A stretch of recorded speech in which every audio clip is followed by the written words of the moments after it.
goes off the track. Cuts this again. Off goes Leclerc. Through goes Hamilton. Unbelievable stuff. This weekend as a whole, Yeah. there we go, was, I would say, one of the best weekends we've had this season.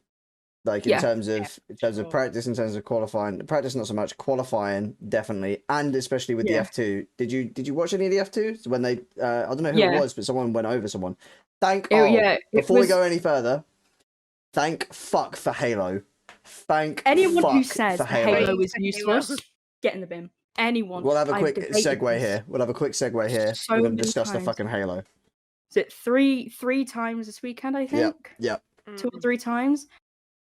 People's lives have been saved. Yep. The amount of times I see people tweet about it still, they're like, no, it just slows down the cars. It doesn't do anything. I'm like, are you serious? Because Yeah. I mean, 2 cars are on top of each other when Yeah. they're not meant to be on top of each other. Like, That F2 one was mad. it was couldn't- awful. I couldn't believe it. Nah. Oh, It was nuts. It was honestly nuts. It wasn't even like there's something like it's the fact that like certain things, like he probably could have slowed down, he probably could have stopped, but he punctured the wheel, he couldn't stop. There's a bit of a weird mismatch, kind of forced him off the track. But even still, I don't really like Jean Todt at the best of times, but he was one of the advocates really for. Even Toto Wolff wasn't really too keen on the Halo. Even like he kept saying like, what about when they go through Eau Rouge and they can't even see up like towards Eau Rouge in Spa? Thank Christ. Thank God. Thank everything. I'm sure, I don't know, I'm sure I watched a video that was like the Halo can withstand the weight of 2 double-decker London buses. On top of it, yeah. So like, we saw it last year, like it saved Lewis's life. Yeah. When him and Lewis, Max went on. Grosjean, it had Charles in 2018. It had 2019. Was it 2019? 2018. I think it was 2019, but yeah, we've seen it save so many people's lives, and it really annoys me that people are still like, "Oh yeah, but we don't need it." No, we do. Like we do, and especially this weekend. yeah. After what we saw, that was like, yeah, we'll touch it. Yeah, so we'll touch on the race a little bit. Obviously, we've seen first lap incident with Guan Yu Zhou.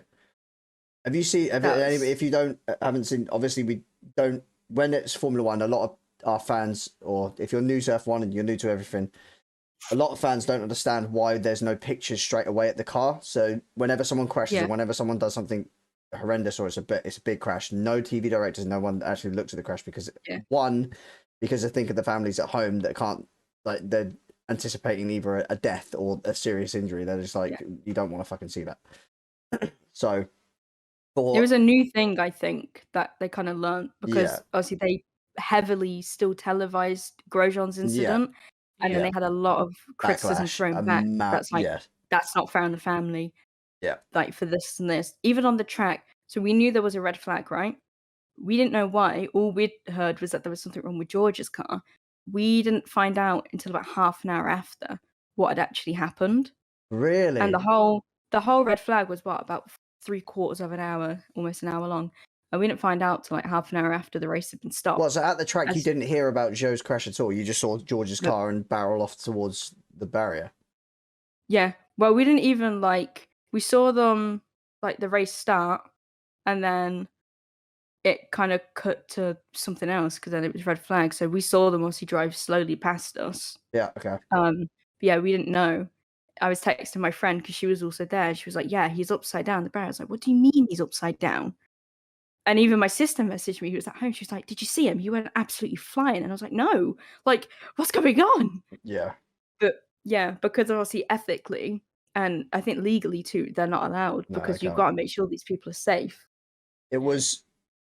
It's terrifying. I don't know about you or no as well, but watching it at home, when I originally thought it was George. I thought it was George because I saw the Merc go, and then I thought it was the Merc on its top just going sideways into the barrier, and then I was like, what the hell's happened? What the hell's happened? And I've seen Zhou go down, and then I've seen George go down.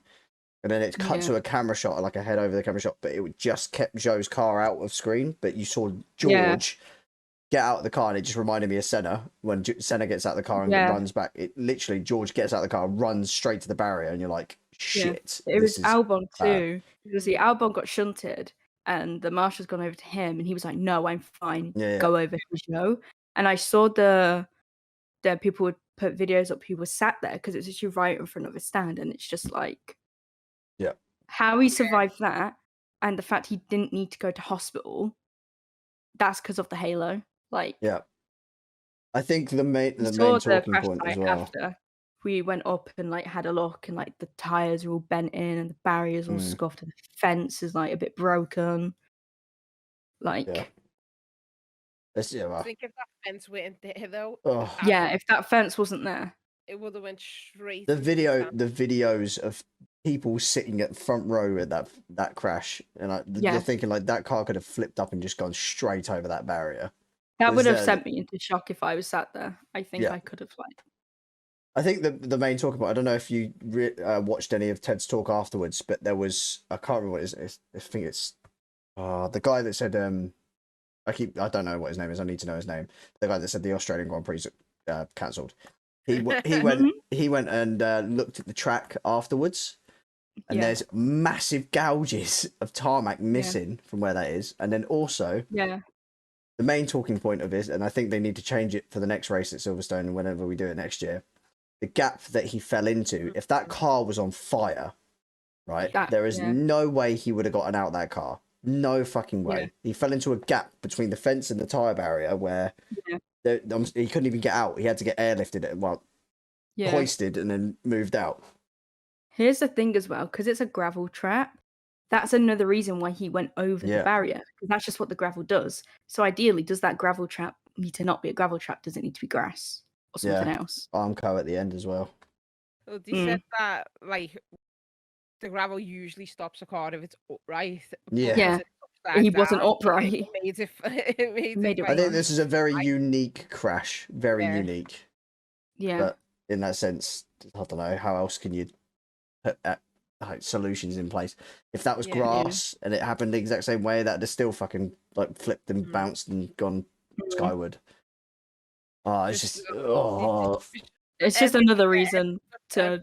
It was like my mum never watches Formula One, but she decided to watch it with me mainly because I demanded that I had control of the downstairs TV. It's the British Grand Prix, Mum. I want to fucking watch it. Have you seen that TikTok sound? For it's the Grand Prix. I never miss the Grand Prix.